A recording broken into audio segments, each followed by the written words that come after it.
With the Lucky Land Slots, you can get lucky just about anywhere. This is your captain speaking. We've got clear runway and the weather's fine, but we're just going to circle up here a while and get lucky. No, nothing like that. It's just these cash prizes add up quick. So I suggest you sit back, keep your tray table upright, and start getting lucky. Play for free at LuckyLandSlots.com. Are you feeling lucky? No purchase necessary. Void where prohibited by law. 18 plus terms and conditions apply. See website for details. Judy was boring. Hello. Then Judy discovered ChumbaCasino.com. It's my little escape. Now Judy's the life of the party. Oh, baby, mama's bringing home the bacon. Whoa, take it easy, Judy. The Chumba life is for everybody. So go to ChumbaCasino.com and play over 100 casino-style games. Join today and play for free for your chance to redeem some serious prizes. ChumbaCasino.com. No purchase necessary. Void where prohibited by law. 18 plus terms and conditions apply. See website for details. Welcome to Pretty Lies and Alibis. Join us as we seek the truth and travel the long road to justice.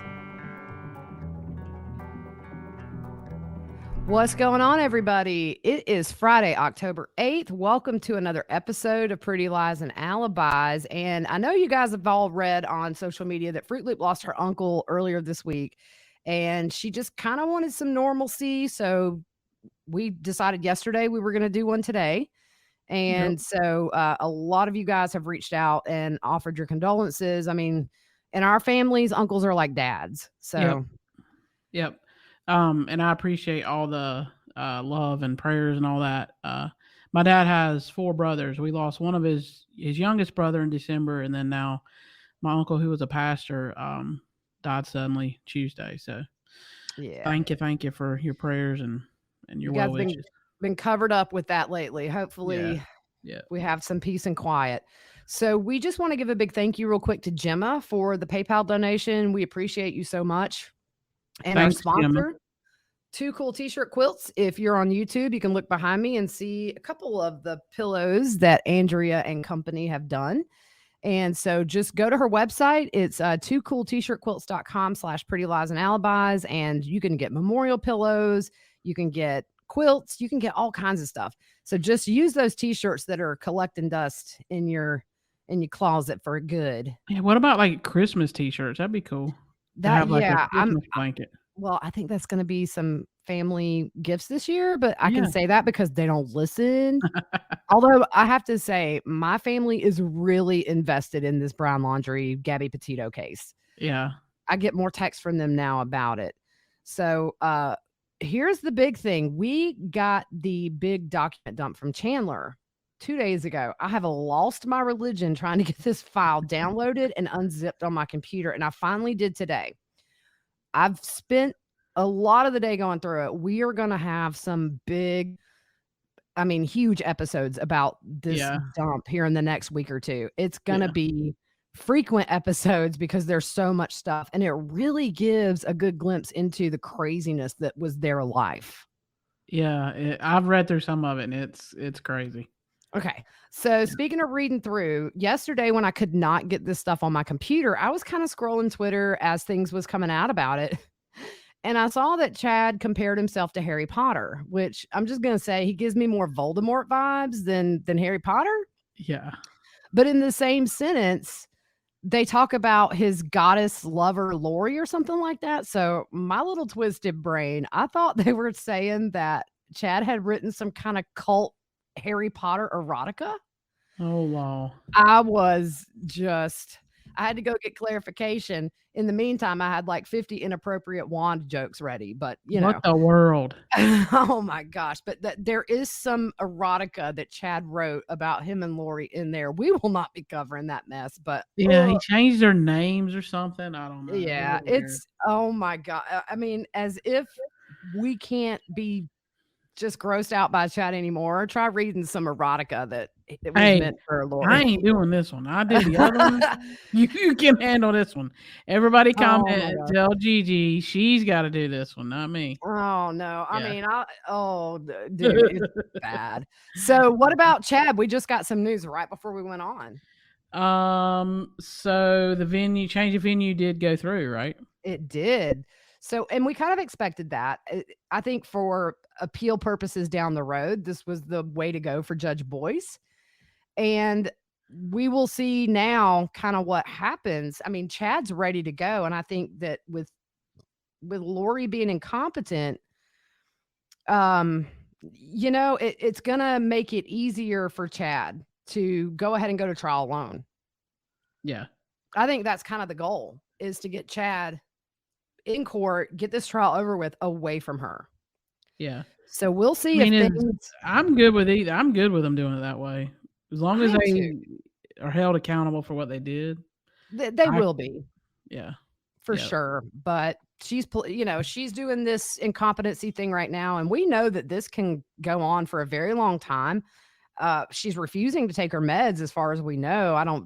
None of that's going to be unsealed because it's a HIPAA violation. But yeah, so there's just a little bit of stuff. But no, in the next week or two, if this hunt for Brian Laundrie doesn't produce any results, it's going to be a lot of Valo Daybell breaking down these documents. So what's the latest on the manhunt? So they're looking in the reserve right now, right? Yeah, they're back in there. And it's kind of weird because last week it slowed down a bit. And you think, well, maybe they don't think he's in there. And then all we know is Wednesday kind of cranked back up. Yeah. So I spoke with my cousin who lives down there. He lives an hour from there. Oh, wow. And we ain't even talked about this. But we were talking about it. He came up because that's his father that passed away, my uncle. So we were just kind of talking about it. And he said he doesn't know how he's moving, that a lot of that area that he's in is so thick. That he said, I don't know how he's moving through all that. And they seem to think somehow, he said what the word is down there, that somehow he got in that water on a boat, and because he said it's easy to pull up and you're gone in 5 seconds. That was his thought, but I mean, we don't know for sure. But he just said moving through all that swamp and all that stuff is very difficult.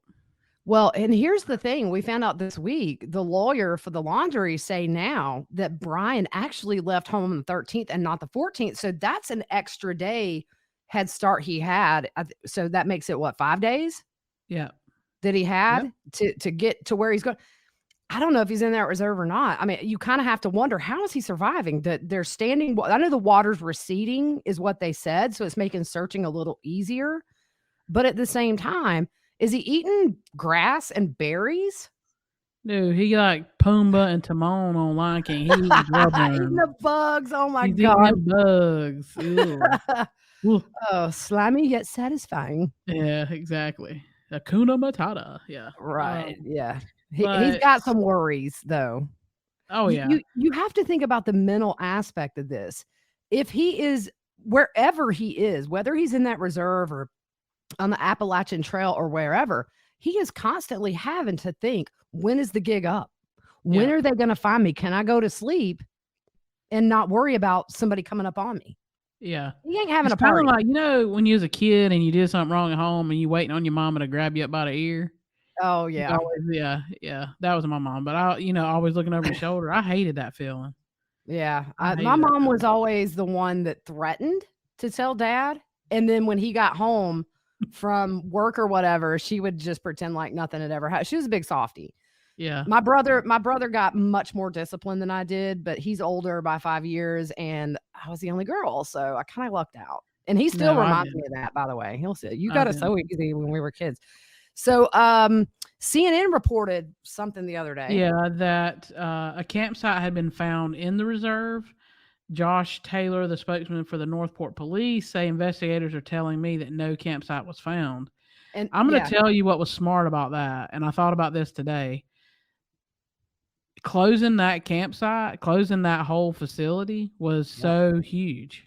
Yes. Because anything that you find that's recent, it's him. That, yeah. If he's in there. Too. Yeah, see?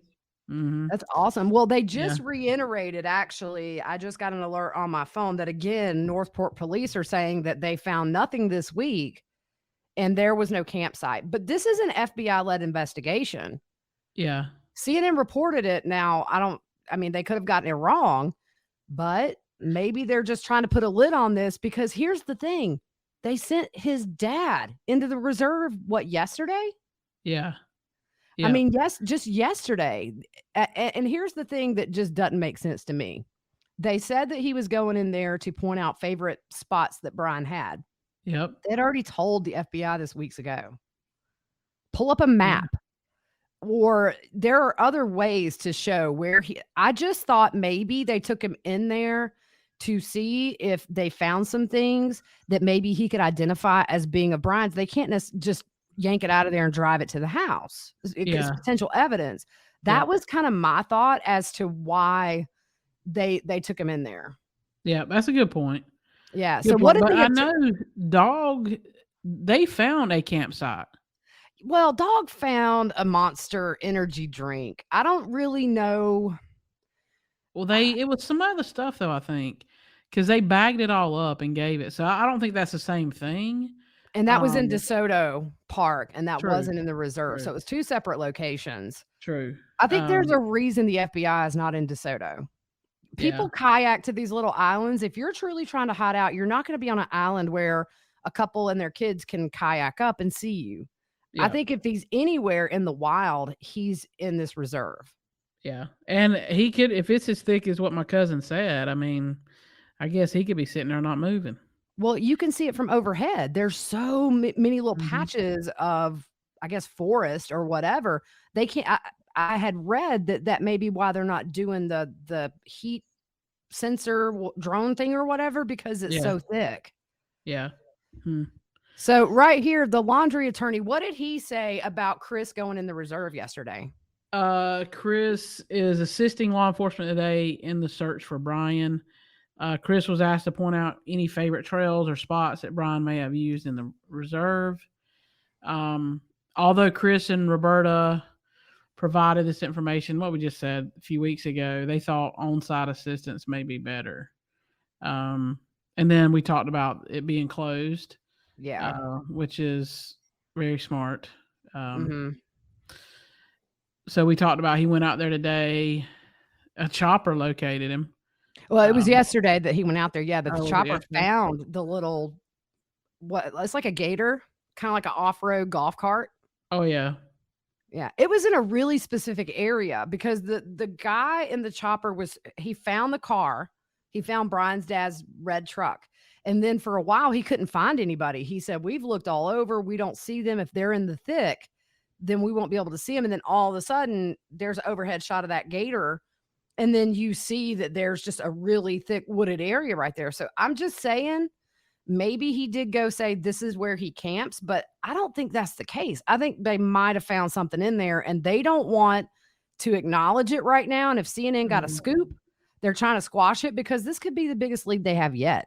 Yep, exactly. We don't want him to end up like Eric Rudolph. It was 5 years later. They found him in North Carolina digging through a dumpster. Yeah. He was on the run for a very long time. Yep. So they did say, the attorney said that it seems the water in the reserve is receding and certain areas are more accessible to search. Mm-hmm. So, yeah.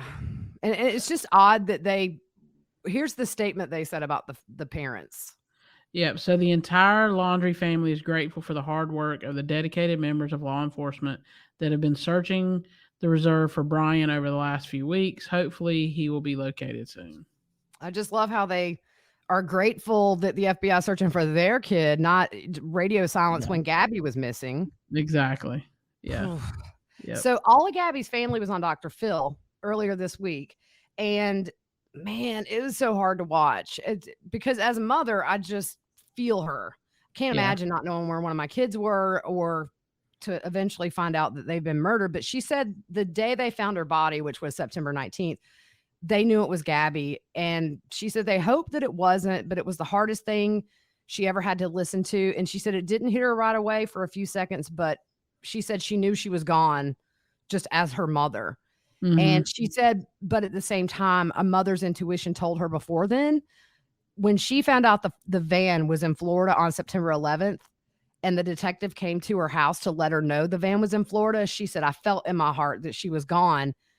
She said, I'm angry. I know who the last person was that was with her, but she said, we can't point fingers until we know for sure. It's really true, though. As a mom, it's weird how you are connected to your kids. And there was times where I was out of town and one of my kids got sick. And I just had a feeling to call home. It's very weird. It's just something I think that, it's very weird.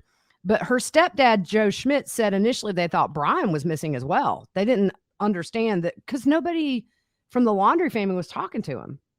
Yeah. I think they called several times and stuff and nobody returned their call, right? No answer. Calls went straight to voicemail. Texts were just unanswered.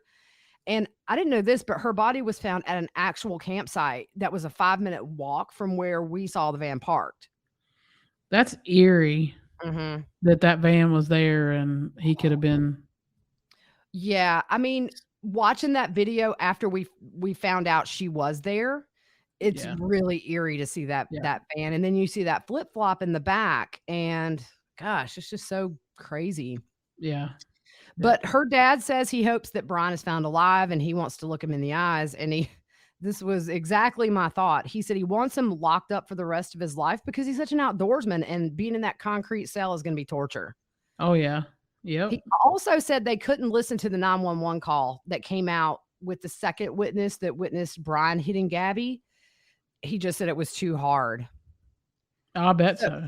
Oh, yeah. So why don't you take over here? Brian's sister finally had enough and came out because she had protesters at her house. I'm sorry, one of my old students, Taquana. Hey, Taquana, she watches. Okay, one of my old students. I had her senior year, and we helped her get a job, and she's still there, and she loves this. So, hey, Taquana, she was texting me. I take her out for coffee once a month. It's our time. She'll be excited. Hey, girl. Yes, we love Taquana. So Brian's sister came outside and was talking to protesters. She said it was scaring her kids. And I mean, I understand that. Those kids didn't do anything to deserve all that or whatever. But so she went outside and revealed she saw her brother twice after he returned to Florida after Gabby was murdered. Yeah. So what happened here? I didn't write this very well. I apologize. I was probably, distracted by the cat or something. But if you remember, initially she said she had not talked to her brother or seen him since he had been back in town. Now, I know a lot of reporters were calling on Good Morning America to release the full clip because she said it was misconstrued or whatever. But once people found out she had seen him on the day he got back and then went to the campground for a day, the protesters went to her house. So finally, they had bullhorns. Her and her husband both came out. I'm sorry. I just wanted to clarify. That was my bad. I gotcha. Well, this came out right as we ended our last podcast, didn't it? It did. 10 minutes after we ended the recording, all this happened. Yeah. So they asked her if she thought Brian killed Gabby, and she said, I don't know. She said the FBI knew she saw Brian at the campground. She said, we ate dinner and had s'mores around the campfire and left. There was nothing peculiar about it. There was no feeling of grand goodbye. There was no nothing. She said she is frustrated she didn't pick up on anything, and it was just a regular visit. She wanted to make clear that she and her husband had been cooperating with the FBI since the beginning. She said she never saw any domestic violence between Brian and Gabby, that it was typical of them to argue and take some time away from each other. She said when Brian visited September 1st, which was the day he came back to Florida, it was an unannounced visit and he came with their mother. She seemed okay. So I might get some flack for this. And I don't know what was said in full on Good Morning America about her not seeing him.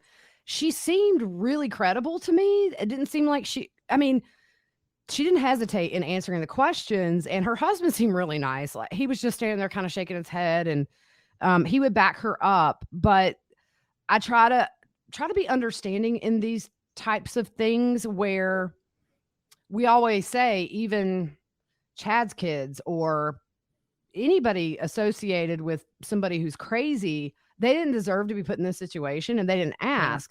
I didn't get any weird vibes from her that she was lying. I really think she was trying to set the record straight. The next morning, she went back on a talk show and released some pictures of Brian at that DeSoto campground that we tweeted out. So it's like, if she lied, that's really suspicious.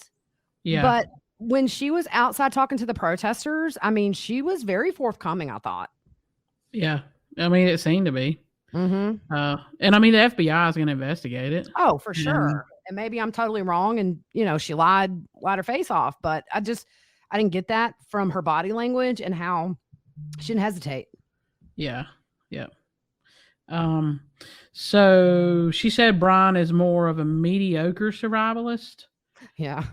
She wants him found alive because she wants answers as much as everyone else. She said she is not speaking to her parents. She doesn't know if they're involved, and encouraged them to come clean to authorities about what they knew if they were. She said that Gabby's family deserved answers. So you kind of see that divide in the family where maybe she was asking them questions that made them very uncomfortable, and they were just like, we can stop talking. So it's a bad thing, but a lot of people were wondering if maybe the parents had been given immunity already in going to look for Brian, and they may be trying to lead. And I don't think so. I think it's way too early for anything like that. Yeah. We don't know. If they helped him, they need to be held accountable. If they helped him get away, I agree 100%. They need to be held accountable. I mean, look at how much money they've spent looking for him, and then just Gabby's family having to sit and wait. I mean, Gabby's mom tweeted out when she joined Twitter, which was last weekend, I believe, Mama Bear is angry. Yeah. And I get that. Yeah. Well, if you did nothing wrong, why are you running? Yeah. He's going to pop out of the woods and say, I had no clue y'all were looking for me. Yeah. I've been on a excursion. Yeah. I'm going to tell you, his alibi, if they catch him alive, is going to be, we had an argument. I left her. I come back. She's dead. I panic and come home. Yeah. Bullhawk. Yeah. Hogwash. Meanwhile, the van is at the same spot. Yeah. Right. Yeah. So Brian's trip to Florida from August 17th to the 23rd. Mm-hmm. His lawyer confirmed he flew home from Salt Lake City before Gabby was murdered. And their attorney said that Brian returned home to pick up some items and to empty a storage unit to save money because they were thinking about extending their trip. And the attorney said that Brian and Gabby paid for the flight for him to go there and back. And then you think, where are they getting all this money? Because she had to have probably been in a hotel. She was in a hotel that week. Yeah. I mean, unless she stayed in the van, I don't think so. I wouldn't have by myself. I wouldn't have stayed out like that. Look, I'm going to tell you, my bucket list goal was in 15 years just to hit the road in an RV and live in national parks. I have changed my mind. It's just, then you hear about these two women that were murdered up in Moab, and it's not related as far as we know. And there's a lot of speculation and theories. Yeah. I mean, that I don't even go in the groups on Facebook because it's just crazy stuff. Yeah. We always research where we go. Really, really good. Yeah. Remember, we wanted to do that this past summer, was get an RV and just go. Yeah. That would be so fun eventually, but yeah. If you had a big group, I don't think it'd be bad. Nah, man, we just tag team them, but little old me and, in an RV, I don't have guns. I would shoot myself in the foot and make myself an easier target. So that's kind of all we had. We just wanted a Fruit Loop, and I'm just so proud of you because I know this has hit you very hard, but the fact that you just wanted to come on and be normal and do this for our listeners, I mean, just, you're an amazing person. And I know everybody's got good juju coming your way, and the next few days are going to be tough, but yeah, there's not much to say. So I just fed your family last night. It's like, I don't know what to say. So here's food. Yeah, no, they loved it. And we went by and ate and took banana pudding. That's my dad's favorite dessert. So nice. Well, we're sending you lots of love, and I will see you hopefully in the next few days. And then probably about Tuesday, Wednesday, we're going to start into this Vallow, Daybell, everybody Chandler document dump. It's intriguing stuff. Lots of stuff in there. Yeah. Y'all better buckle up and put your seatbelt on. And a helmet. Yeah. A helmet. We got to get ready. Yeah. Yep. Yep. We're going full force. So anyways, you guys have a nice weekend. I'm going to fall for Greenville, our big event here where it's just nothing but good food all down Main Street. So we're going to go tomorrow. We've had so much rain. I thought I was going to get an arc. Trade my Jeep in for an arc because when I went out for the first time in the sun, I felt like a vampire. It like burnt my retinas. It's been raining here for a week solid. Oh, I know. It's horrible. I mean, I was going to get a fish just to walk it down the street. Get a pet fish. Yeah. All right, guys. We will see you soon. All right. Good night. Good night.